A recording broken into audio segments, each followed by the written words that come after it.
પ્રધાનમંત્રી આવાસ યોજના અંતર્ગત બનાવવામાં આવેલ EWS1 આવાસોનું પ્રધાનમંત્રી દ્વારા લોકાર્પણ કરવામાં આવ્યું. ભાવનગર મહાનગરપાલિકા વિસ્તારમાં પ્રધાનમંત્રી આવાસ યોજના અંતર્ગત બનાવવામાં આવેલ 2489 EWS આવાસો પૈકી ભાવનગર પશ્ચિમ વિધાનસભા વિસ્તારમાં કુલ 1152 આવાસો તેમજ ભાવનગરના પૂર્વ વિધાનસભા વિસ્તારમાં 504 આવાસો એમ મળી કુલ 1656 આવાસોનું લોકાર્પણ કાર્યક્રમ યોજાયો હતો.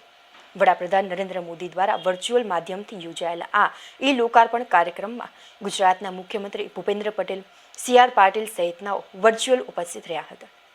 જ્યારે આ મહાનગરપાલિકા દ્વારા યોજાયેલ કાર્યક્રમમાં મેયર ભરતભાઈ બારડ, પૂર્વ અને પશ્ચિમ વિધાનસભા વિસ્તારના ધારાસભ્યો, ડેપ્યુટી મેયર, સ્ટેન્ડિંગ કમિટીના ચેરમેન, શહેર પ્રમુખ અભયસિંહ ચૌહાણ, ભાવનગરના કમિશનર તેમજ નગરસેવકો સહિત મોટી સંખ્યામાં લાભાર્થીઓ ઉપસ્થિત રહ્યા હતા. અભયસિંહજીનું સ્વાગત કરશે. ના સ્વાગત માટે કુમારભાઈ શાહના સ્વાગત માટે માનનીય દિલીપભાઈ જોબનપુત્રાનું સ્વાગત કરશે.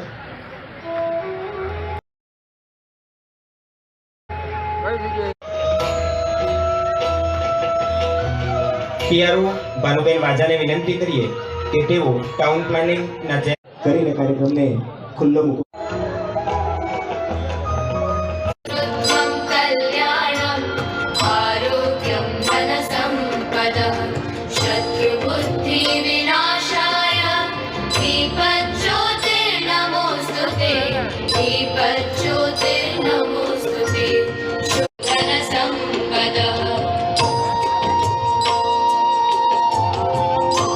અંદર બીજી દિવાળી પછી પહેલી વખત મળવાનો આ અવસર છે અને આ અવસરની અંદર આપણે સમગ્ર દેશ થનગની રહ્યો હતો જેના મંદિર માટે થઈને એવા શ્રી રામ આપણા નિજ મંદિરમાં પધાર્યા છે.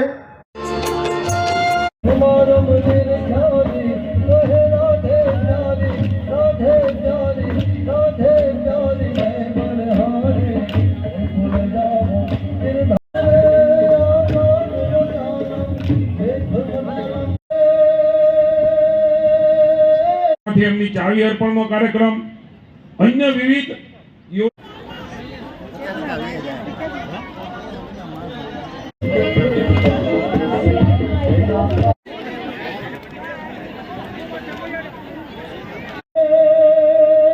રાજ્યની અંદર 182 વિધાનસભા વિસ્તારની અંદર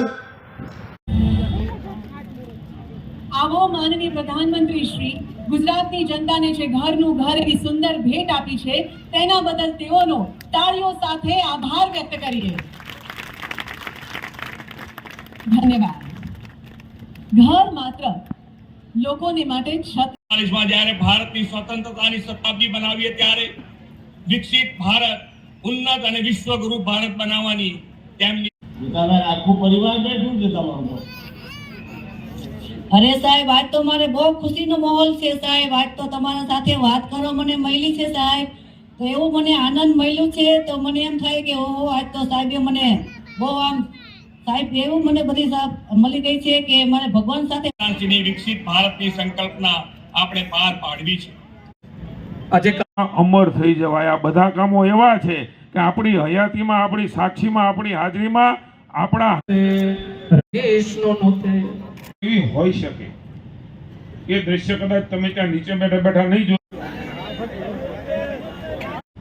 સમગ્ર આ કાર્યક્રમના ઇન્ચાર્જ, આ વિસ્તારના નગર સેવકો માટે